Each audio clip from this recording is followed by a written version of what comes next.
I am going to be making my guest's favorite potato porridge. This potato porridge is very sweet and delicious. So in a pot, I'm going to add oil and I'm going to add my tomatoes mixture of tomatoes, rodo and red bell pepper. Then I'll give it a good stir and cover it for it to steamer for some minutes. Then I will open it and also give it a good stir. You guys, these guys, they love better thing. I mean, who no like better thing? Then after that, I'm going to go in with my carrots. Then I also give it a good stir.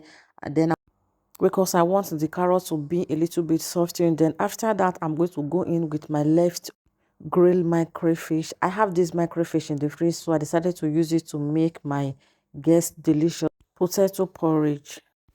We are going to keep on stirring. We are going to stir to make sure that everything is properly incorporated.